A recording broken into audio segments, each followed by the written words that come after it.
Hello everyone, and welcome to Parsha with Passion. It is Shushan Purim, the day after Purim, and it's Friday afternoon, and I hope you're all doing great and had a beautiful Purim. So here's what I was thinking this morning when I woke up. I was thinking, I exist. It's like a weird thought. It just came into my mind. I exist to serve my Creator. Well, I didn't make up such a holy thought by myself. Actually, there was this man on Purim, and he said he's very redemption-oriented, very geula-oriented. So he stood up in front of the shul, and he showed everyone his costume. He was dressed kind of like in an ancient robe, and he's an architect. So he took this sword that he built and made it into a walking stick, just like the prophecy. So the sword was turned, well, not into plowshares, but into an article for peace.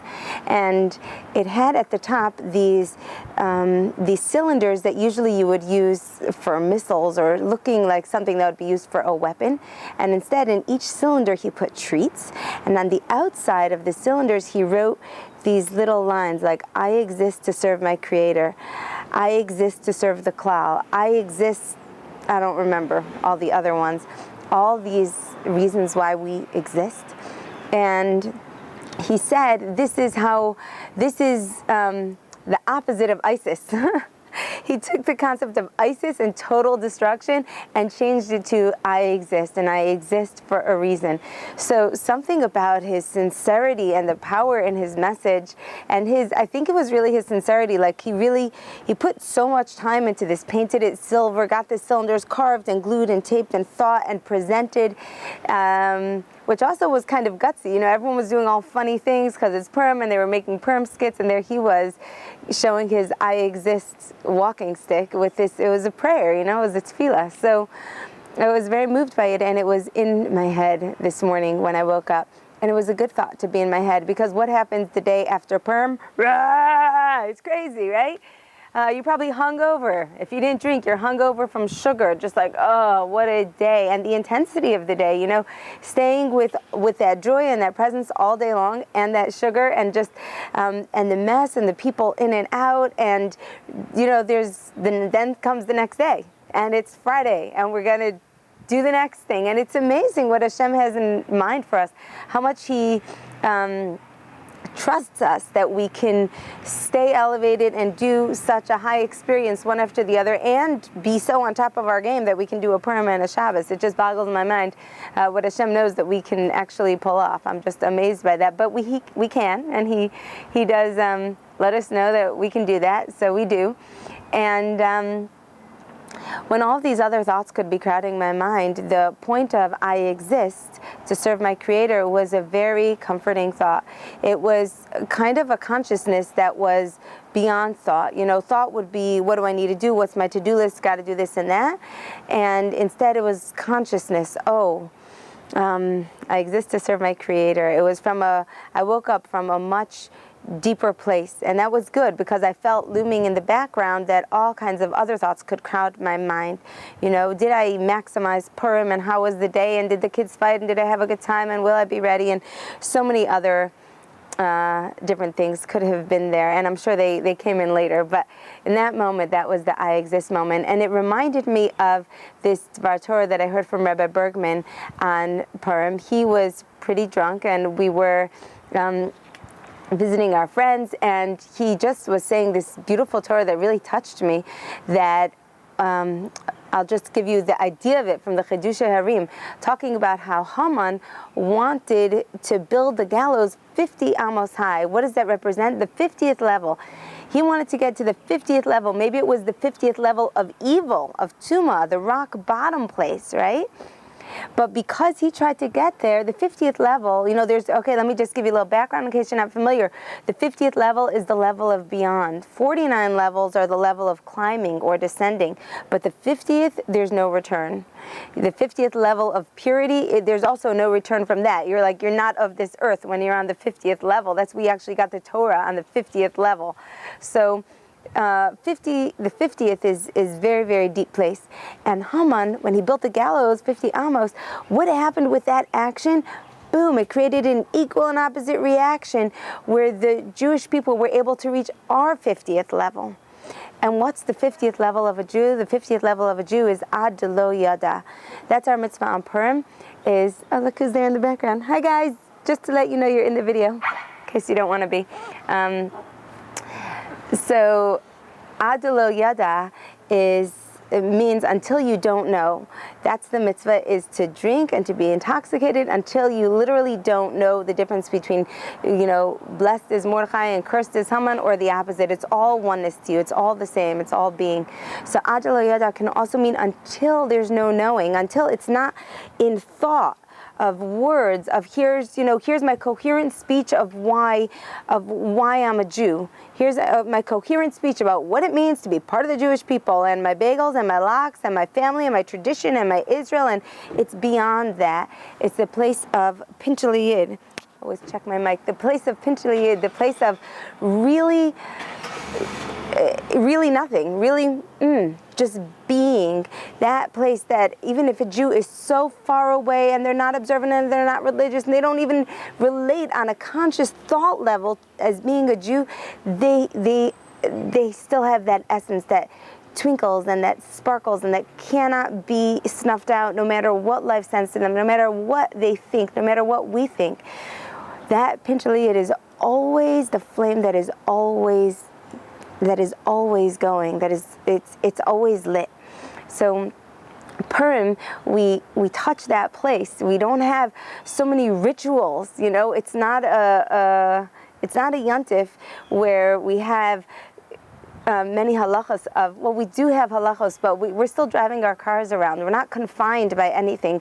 It's extremely expansive yontif, be happy, give tzedakah, give gifts to our neighbor. And I think that's also the place that we come from when we give shalach manos. You ever plan your shalach manos and you're going to give to these people on the list, and then you pass by another guy on the street and you're just like, give the shalach manos out your window, and you pass by another person, and it stops being conscious. Like, you're not just going to stick to your list.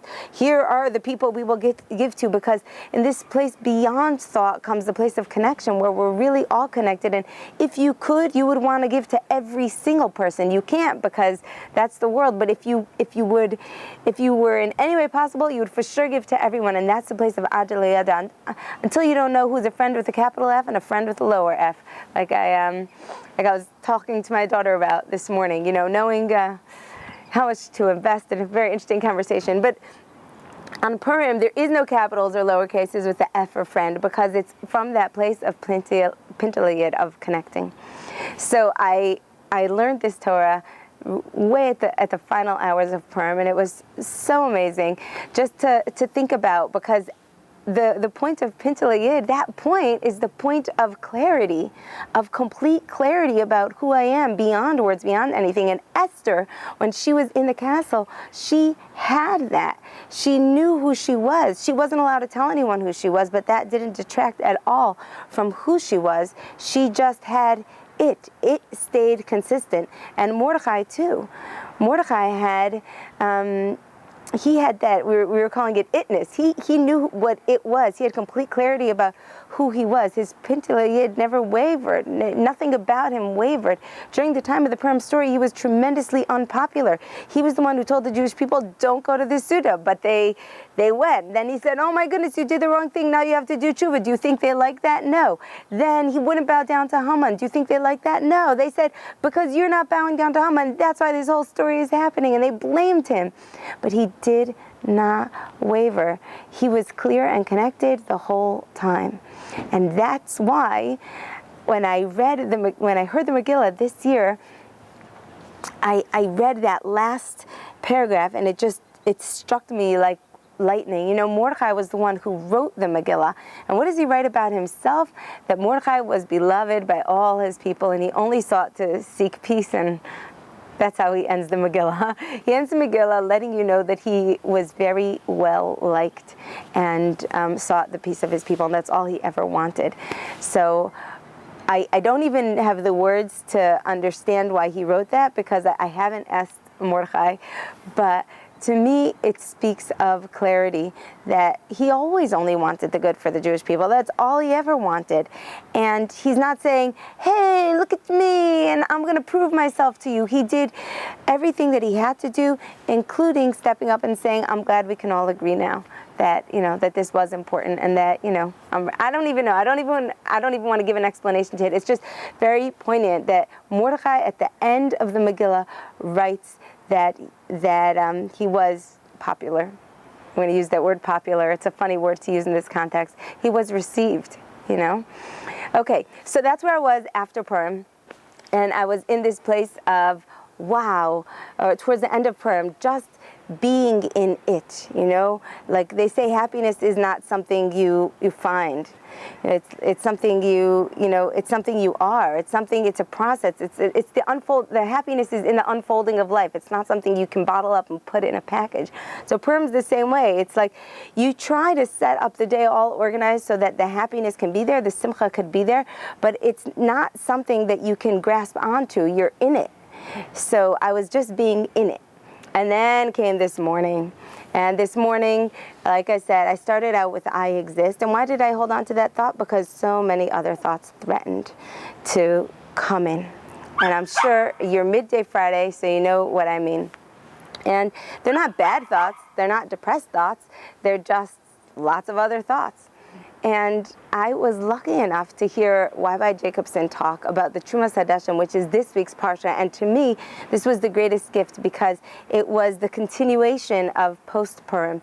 Purim was being in the Ad Lo Yada place, the place of, I'm a Jew. I feel that connection and that purpose from the deepest place beyond words. I feel the love of other people from the deepest place beyond words. That's Purim. And then comes the next day. Now, I'm going to keep you guys waiting for 1 minute. Let's see if I know how to pause this. Yes. Can we pause it? No? Are we pausing now? No? Because there is a dog barking here. So hang on 1 second.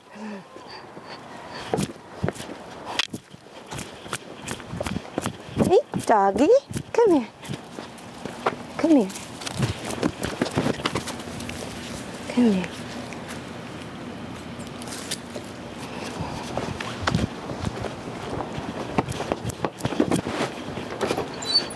Guys, don't let the dog out.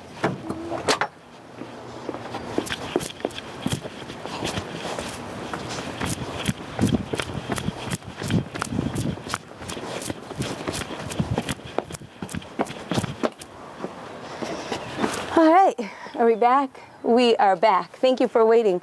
Yeah, we have a little puppy. Her name is Doodle. We call her our therapy dog, and she's very cheap and easy therapy for our whole family. She's wonderful.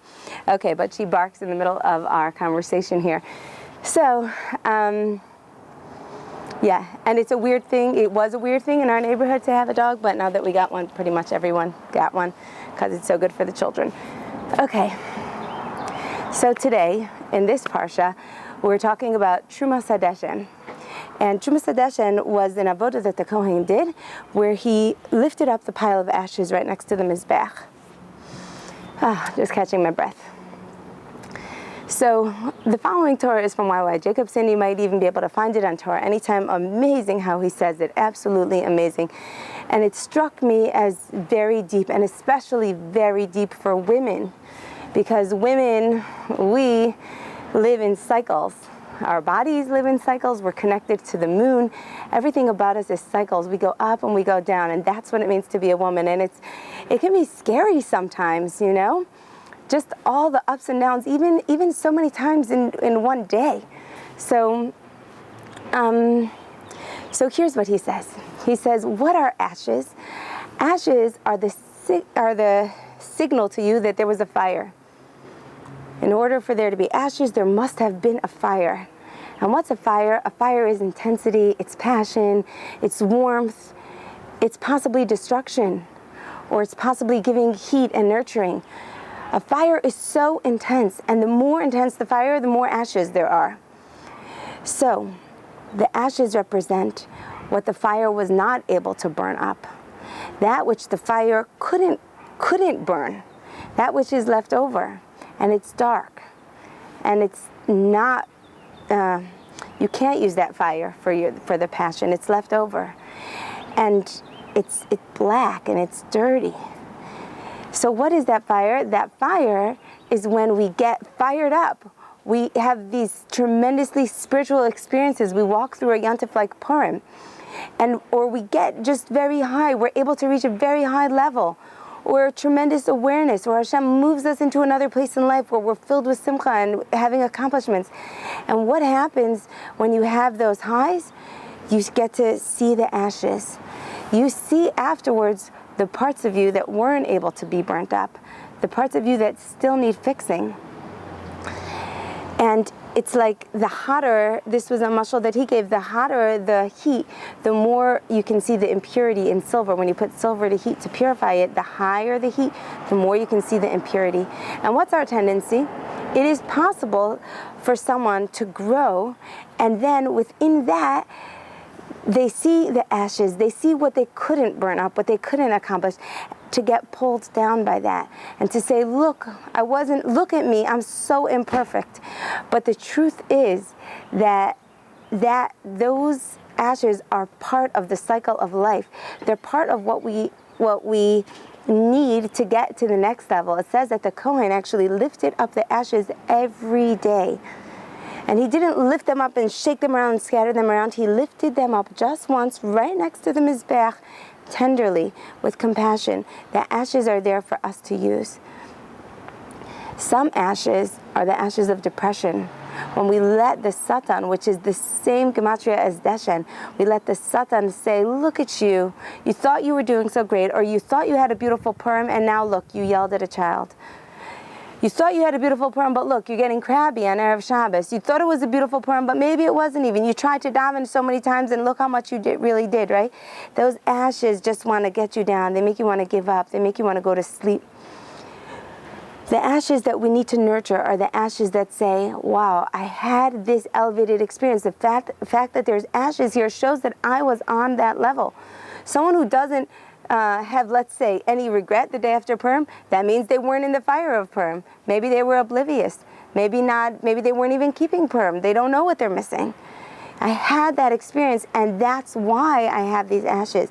And with these ashes, I have the opportunity to really look at what I should work on and use them to build myself. When I heard this, it filled me with a deep comfort and understanding. I felt like, oh my gosh, magic, magic, magic.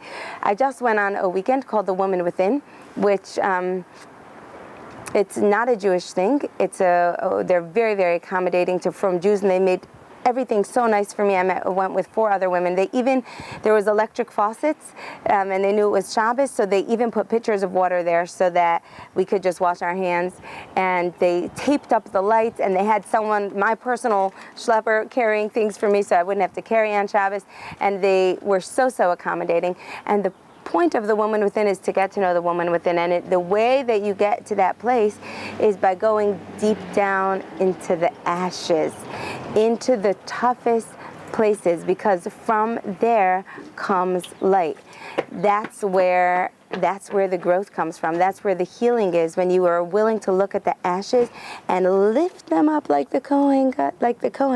Lift up the ashes, raise them up, look at them, hold them with tenderness, and not just dismiss them like they didn't, like the fire never existed. Like either the fire that was the pain or the fire that is the magnificent you, but there is the pain underneath there. So in this weekend that I went on, we actually spent time getting into the pain, and from there getting tremendous healing. I feel like, honestly, a brand new person with all that awareness and that clarity and that really looking at the ashes. And I was thinking actually about the last retreat that I did, because it was the first retreat I did, and I got like a constructive criticism from someone who has been on retreats, and I think her constructive criticism had to do with creating more safety for people, because we needed more staff and more coaches, etc., within the retreat to hold people's experiences. Now, it wasn't going to be the most intense retreat. But I think that what happens is when you shine the light of the blazing fire, the fire of the human being, when you just shine a light on us, right away you see the ashes. I wasn't even, when I planned that retreat, I don't know if I was necessarily expecting that. I think I was on some level, but I didn't have the deeper understanding of that. So their people were shining light onto their life and onto who they are and really enjoying being themselves. But in themselves, in the fire, is the ashes. So we needed more support for those ashes so that people wouldn't crash, so that they would know how to raise them up. So actually, thank God, that person and a few other people did step up at that retreat. But it was something new for me to learn, and something that I'm going to be doing differently this time around on the retreat, to really have a strong staff to support people's experiences, to support those ashes, so that when we experience them within ourselves, they don't bring us down, but we understand how we can lift them up and how we can let them motivate us. So that is from Y.Y. Jacobson, and that to me is just so magical to understand, because the threat to our existence today is not outside there, it's inside here. We are our own threat to our own existence. Every time that we don't know, I exist to serve my Creator, I exist because Hashem wants me here, I exist because Hashem loves me, I am like this, my existence shows Hashem's kindness to the world, that He just gives me another chance today. We are our own threat to our own existence when we aren't when we are insecure, when we are down on ourselves. All that pulls us away from who we're supposed to be and from the mission we're supposed to have.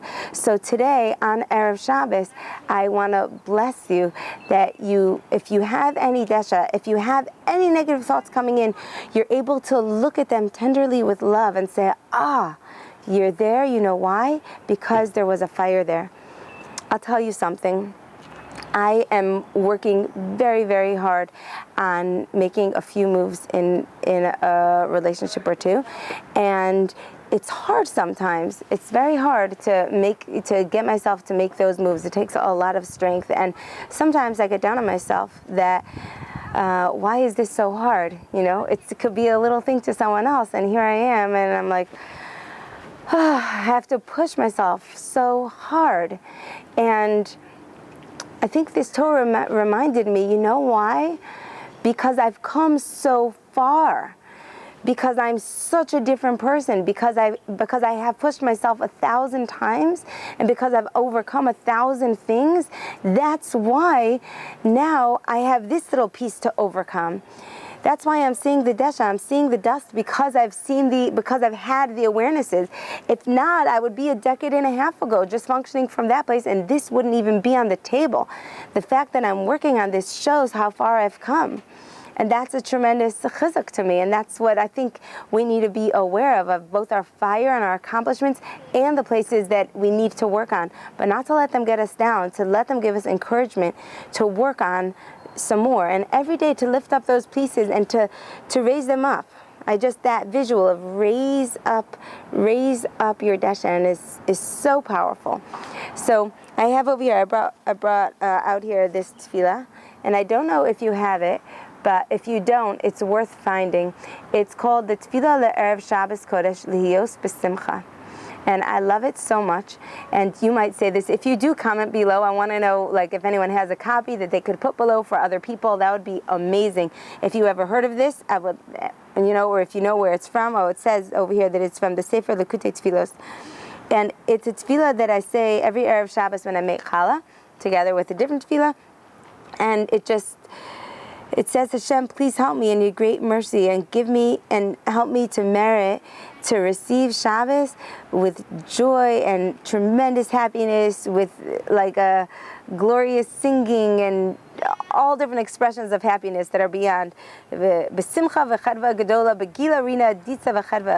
just amazing.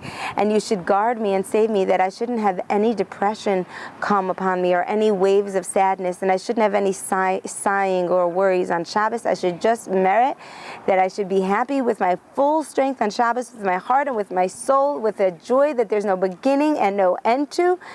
just like is the truth of the possibility of being able to be happy on Shabbos in such a great, incredible day, etc., etc. And I wish this upon myself and upon the whole of the Jewish people and upon all the people in my family. So I leave you with this tefillah for all of us, that we should be able to experience the simcha, number one, of the Adaloyada place, of just I exist and my existence matters. That's beyond anything you accomplish today or any day. Is the Purim place. And number two, you should have the simcha of knowing that you have walked through the fire of Purim. Purim is like Yom Kippur, we know that. Yom Kippur is mechaper. Just going through a Yom Kippur, you're already a different person. Even if you didn't do anything, you're already a different person by going through a Yom Kippur. So you just went through a Purim, have that simcha of knowing that you're in a brand new start. And also the simcha of knowing that you have both a fire and a deshen, and that the work never ends. And that's exciting. That's exciting. Our work never ends. We are growing together. Have a good Shabbos, everyone.